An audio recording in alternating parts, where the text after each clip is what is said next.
Olá, bom dia, boa tarde ou boa noite.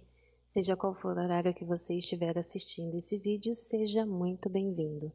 Hoje nós vamos falar sobre os seres vivos.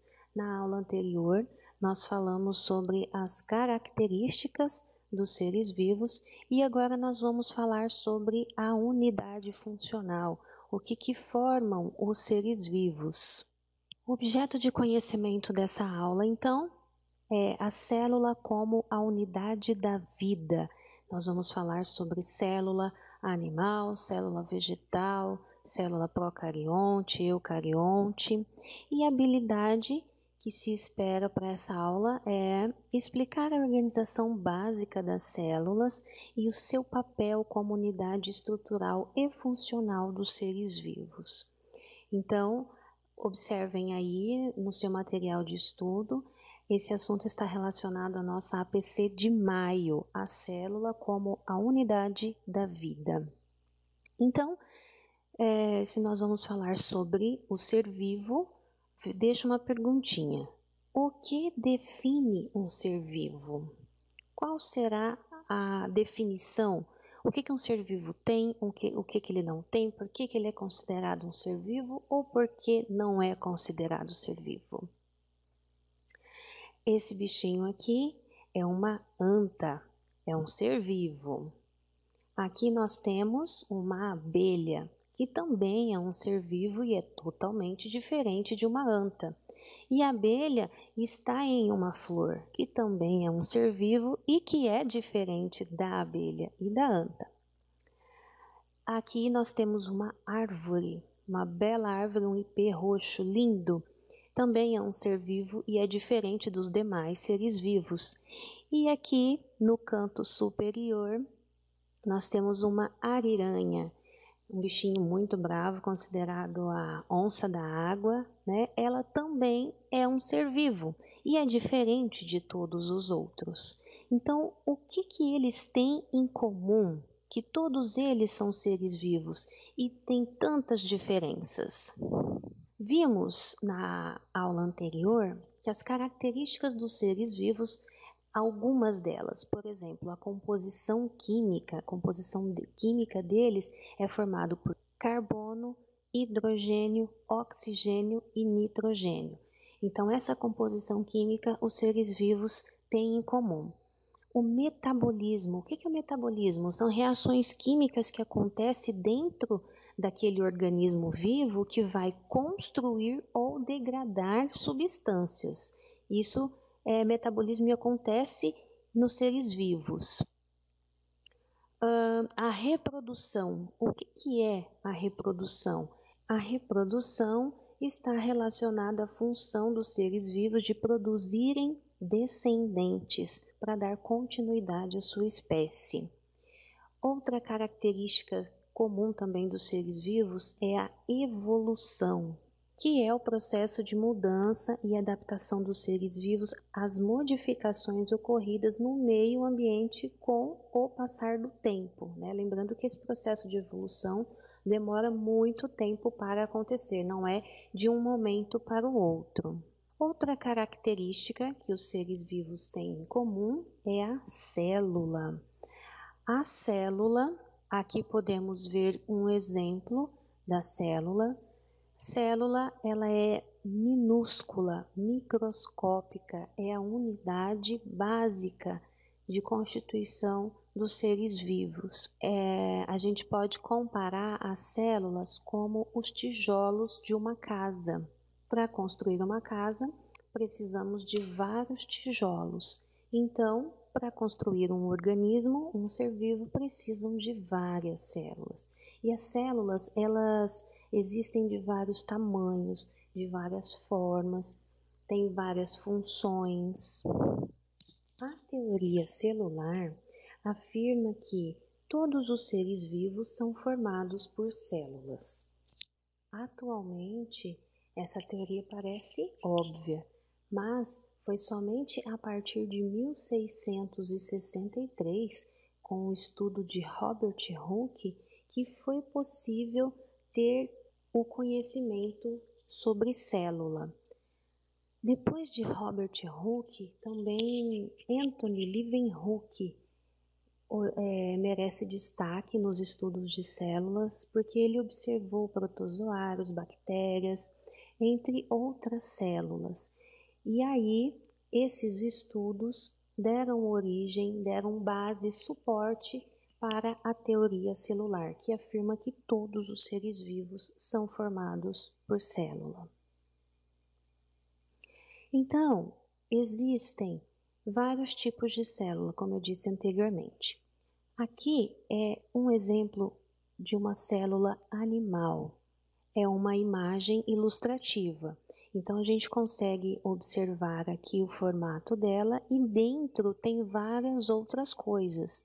Então, tudo isso aqui é a célula, é o que forma cada ser vivo.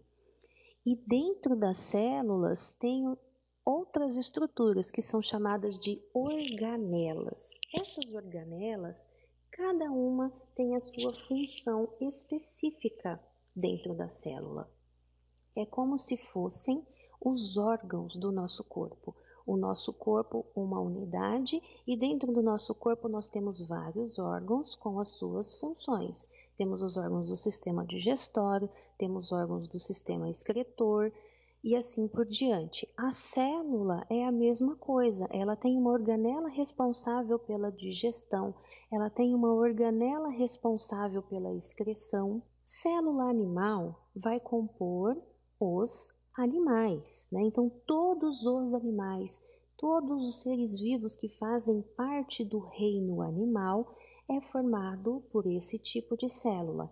Célula animal, uma célula eucarionte, ou seja, uma célula que possui núcleo, que possui uma membrana que divide o que é núcleo e o que é o restante da célula. É importante lembrar que aqui dentro do núcleo tem um material genético chamado de DNA.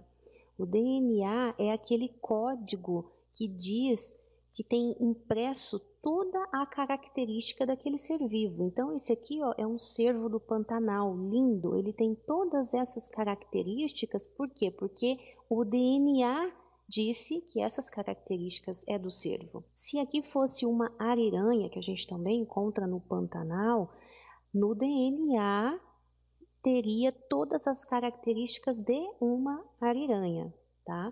Então, olha só, todos os animais, todos os seres vivos do reino animal têm esse tipo de célula aqui. Mas por que um é mamífero, o outro é ave, o outro é réptil? O que diz isso? É o DNA, o código que está aqui no DNA que vai dizer quem ele é. Outro tipo de célula, então, é a célula vegetal.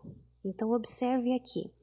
Aqui nós temos a estrutura da célula vegetal, que também tem um núcleo separado. Então, essa célula também é eucarionte. Então, a célula eucarionte é aquela que tem um núcleo separado. Então, nós temos aqui o núcleo, tem o cloroplasto, que é uma organela que a gente só encontra em célula vegetal, que ele é responsável pela fotossíntese. Tem vacúolo, que a gente também só encontra aqui na célula vegetal, que aqui está relacionado com o controle osmótico. O que é esse negócio de controle osmótico? É o controle de líquido, o quanto de líquido que entra e que sai, quem faz o controle é aqui o vacúolo, tá? Então, isso aqui é uma célula vegetal, todos os vegetais, desde árvores, gramíneas, flores, todos os vegetais são formados por esse tipo de célula. Então, olha só, essa linda árvorezinha aqui, que me parece um tomateiro, ela é formada por esse tipo de célula, que é a célula vegetal. E se fosse um ipê? Também célula vegetal. E se fosse uma grama? Célula vegetal. Todos os vegetais, ok? E também existe a célula procarionte, que é aquela célula que não tem um núcleo individualizado. O material genético, o DNA, está todo espalhado aqui no meio da célula, não tem aquele lugarzinho específico chamado núcleo. Então, quando a gente encontra esse tipo de célula, nós chamamos de célula procarionte, uma célula que não possui núcleo individualizado. Lembrando que núcleo é diferente de parede celular, tá? Parede celular é uma membrana que envolve a célula, não tem relação com DNA. E essa célula procarionte, então, que tipo de ser vivo que é formado por célula procarionte? As bactérias. Todas as bactérias são células procariontes. Recapitulando então, os seres vivos são formados por células e as células podem ser do tipo eucarionte, que são células que possuem núcleo, e a célula também pode ser procarionte, que são aquelas que não possuem núcleo individualizado. Quando essa célula é eucarionte, ela pode ser animal, que é aquela que vai compor o organismo dos animais, ou ela pode ser célula eucarionte vegetal. Ela é eucarionte porque possui núcleo e é vegetal porque faz parte da constituição dos vegetais. Então é isso o assunto da nossa aula. Qualquer dúvida pode deixar aí nos comentários. Eu espero que essa aula tenha ajudado vocês. Até o próximo vídeo. Tchau!